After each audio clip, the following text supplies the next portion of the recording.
I carry a ton of guilt with how Ivy was raised. As a young girl, Ivy was molested for several years. There was like a lot of chaos in my home. I had a pretty hard childhood. When Ivy was little, my ex held a knife to her throat. He was arrested and sent to jail.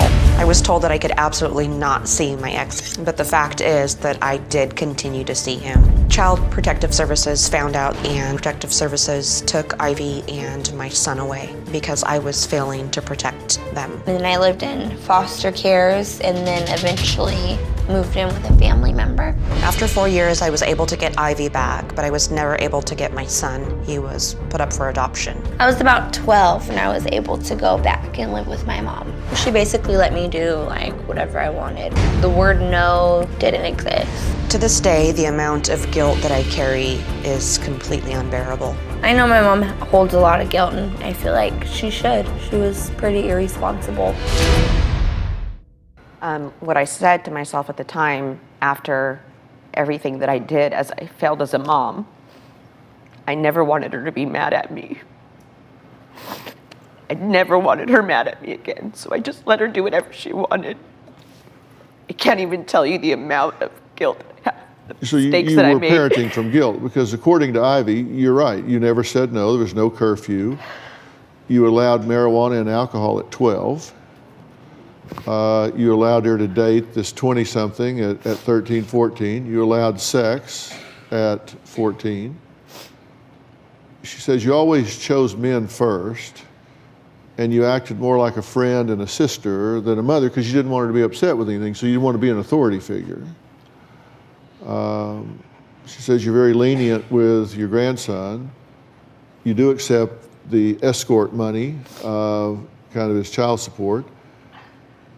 And this is something that was part of the tape piece. You maintained a relationship with the predator that molested your daughter. She still does to this day. That's not true. You have a man that you know molested your daughter beginning at the age of 3, and that gets found out, confronted. He holds a knife to her throat, and then you say, I continued the relationship with him because I was, quote, hung up on him.